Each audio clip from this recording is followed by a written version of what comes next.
About 14 months ago, I managed to build a personal brand with an aggregate following of over 80,000 followers across all my platforms in about 50 days of starting. And I have to tell you, that is the dream outcome of any creator who wants to go full-time doing something that they love or doing a passion project that they want to take full-time. Because I mean, let's not beat around the bush. That's exactly why you start a personal brand, to gain leverage. But having built an audience this fast, this quickly, means that it is a house of cards and it can fall down just as quickly. Fortunate for me though, I've obsessed with content for the past 11 years. And now after going through all the motions myself, I'm able to guide people through the creator journey and help them build genuinely impactful personal brands. So taking from my journey, if I were to start again, here's what I do differently. To get started, for those who don't know me, I want to run you through my own personal creator journey so that you have a little bit of context of where I come from and then how we can move forward. So when I started content, it was around 2017. This is 8 years ago now, and it simply came from the fact that I was posting small short films on YouTube. I didn't have much rhyme, I didn't have much reason, I just knew that this was a hobby that I wanted to continue on, and that's where I started my cinematic content journey. I had a DSLR that my parents actually bought to document my childhood, and it was around here when I first started to realize the true leverage that you can build through personal branding and putting your work out there online. Unfortunately, it was only really short-lived because I ended up using this as simply just a hobby. Then in that gap from 2017 to 2023, I went through a little business bridge. This is where I started e-commerce brands. This is where I did a little bit of arbitrage reselling. I sold NFTs, I did crypto mining. And quite frankly, at 16 years old, it entirely shifted my perspective on the scalability of the work that you can put out, especially when it comes to digitization. However, again, I was young, I was naive, I was able to make my first few 5 figures with all of these businesses. But being me in my final year of high school, I wanted to put in all the effort that I could to get the highest mark I possibly could. I was a pretty average, even subpar student, but having locked in, I was able to get a pretty good mark and get into my dream university. And it was through that confidence that I decided to pick up the camera again. In 2023, this is when I started creating content and posting it to short form social media, TikTok, Instagram, the lot. But I wasn't confident. I didn't have my face in my content previously. This is the first time that I was really building a personal brand. Quite frankly, I had no brand engineering, no direction, nothing like that. I just knew that this is something that I was eventually going to build and eventually build a business around it, because I mean, that business bridge really taught me a lot. And in a sea of on and off, the self-doubt, everything like that, I ended up leaving it all the way till about July 2024 when I started my first actual content series where I said, "We ball." And I posted every single day for 50 days straight. This is what I'd say is the official start for my personal brand. Across all the platforms, I posted every single day one cinematic video, well, not really cinematic video, but semi-cinematic documentive video every single day about my personal growth journey and not falling behind in life. And it was around then when the numbers clocked in. My overall follower count was increasing by 2,000 followers a day after the first 2 weeks of posting content. And it was insane because what others thought as a long-term goal, I managed to hit in quite literally 2 weeks. And yes, I will say it was very, very lucky that the algorithm managed to hit me. But it was also the culmination of the 8 years prior to that, where I was working day and night on working on my cinematics, building my business acumen, and then finally realizing that this personal brand was my calling. I'm a very big believer in the fact that you have to go through the motions to then get to the next stage. I even paid my first few $1,000s for mentorship. Quite frankly, the only advice that I got from these guys was post every single day, and I got really pissed because I paid so much for that advice. So I set it upon myself to be the biggest success story in this entire mentorship, regardless of the advice that I got. So it happened. Continuing on the creator journey though, I started in startups in around Feb 2025, where I helped a few creator friends and then also helped make content for different startups and work in growth for a little bit. Taught me the nuances, the ups and downs of go-to-market, and really teach me what engineering intentional brand building is really like. And this is where my obsession came in. I started analyzing the heck out of creating a personal brand for yourself, because if you're because if you can do it for a startup, you could do it for yourself. And that's where we are now in 2025, where I deal with my consulting business, my incubator, where I help creators storytell around what they love. So that's my long-winded creator journey, where ironically, I've obsessed over and experienced the entire spectrum of what having a personal brand has to throw at you. So the question becomes, what would I have done differently? Well, I would have done 5 things over this entire course. I'd set clear intention with brand, build genuine connection, build to iterate, iterate to build, have systems over followers as a priority, and build trust and never spend it.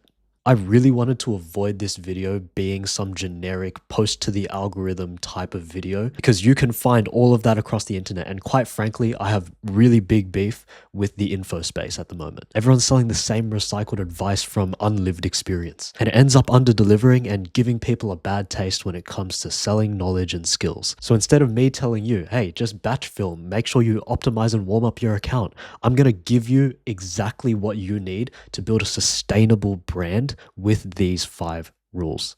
So number 1, set clear intention with brand. If I had to start over, if I didn't have the following that I have right now and I needed to build from zero, I would simply set my intentions first. Before even pushing out the first piece of content, I would need to know exactly why I'm making content in the first place. What is my mission? What is the thing that I want to get out of building this entire brand? Quite frankly, it would be a disservice to the audience that I will eventually build if they didn't even know why they were there. Do you want to inspire people? Do you want to document your growth? Do you want to have authority in your space?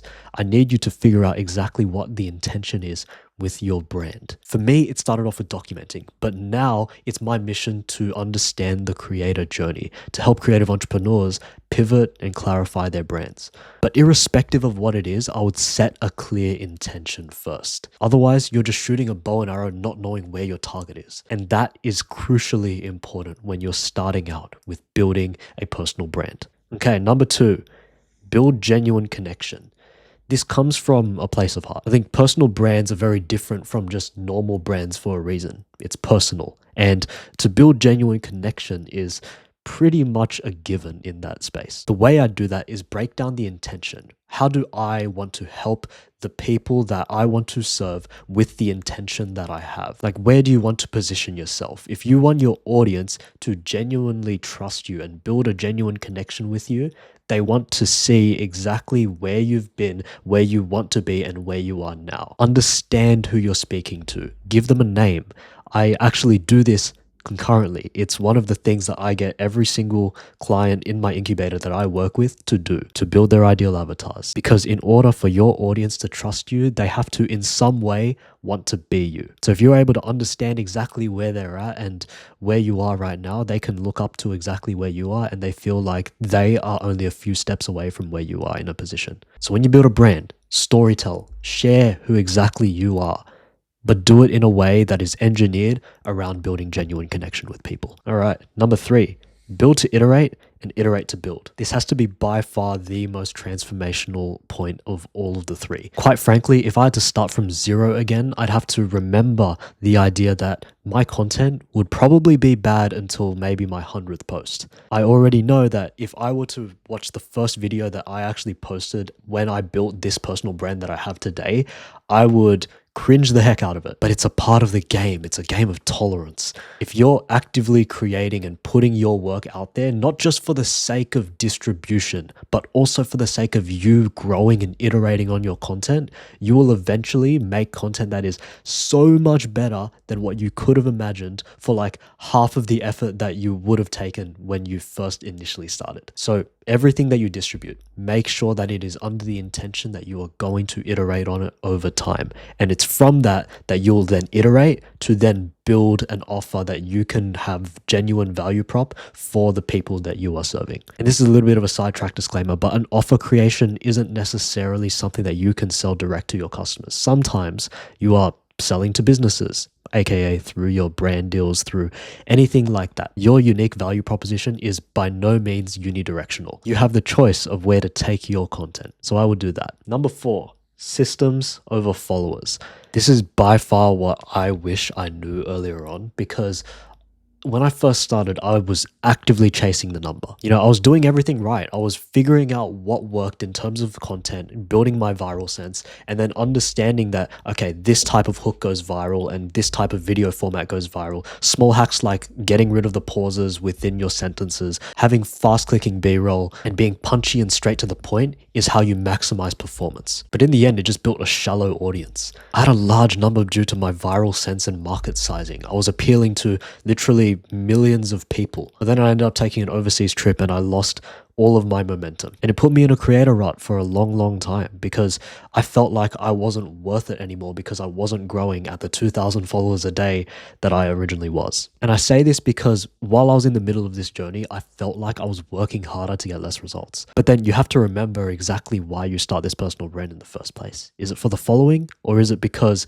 you're building something larger than life? And it was for this reason that I started to prioritize the systems that I had in place rather than the content performance that I put out in terms of views and new follows. It's the wrong KPIs to measure. So to grow, my priority would be this. How can I spend less time on content distribution whilst also maintaining the momentum that I have with my personal brand? I wouldn't care about the follower metrics. I wouldn't care about the views, the engagement. I just use them as key indicators. But the one thing I would religiously track is the efficacy of the systems that I actively use to distribute this content. See, content is your highest ROI pull when it comes to you pushing your offer, building your network, opening up doors and opportunities. But if you can't reasonably sustain it for a longer game, then you'll lose the game entirely. Remember how I said personal branding is all about perseverance? I don't care what anybody says. Whatever keeps you in the game for the longest will be the optimal strategy for you. Then finally, number 5.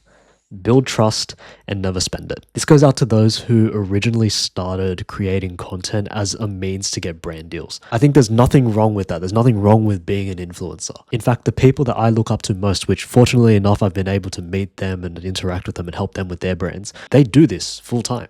But if I were to start all over, I would need to remember that building trust is the cornerstone of personal branding. You need to relate to and have your audience truly trust you. And with that, you should never gamify this metric of trust as a thing for you to spend. You don't earn trust to spend it. You earn trust to keep it. So everything you do, deals you take, offers you create, always over deliver to the people that you are serving. I've been fortunate enough to know this from day one. So even me personally now, I barely take any brand deals. I get so much inbound, but I barely take any brand deals now unless I genuinely use the brand. And it's out of genuine care for the audience that I've built. I would be doing you a major disservice if I pushed something out that I didn't genuinely believe in. And it's the same with the offer I have. My incubator program, I would not be pushing out if I didn't genuinely believe in the fact that it would produce results for the people I work with. That I would be able to over deliver on the fact that I can give these people clarity in exactly what they need to do and their next steps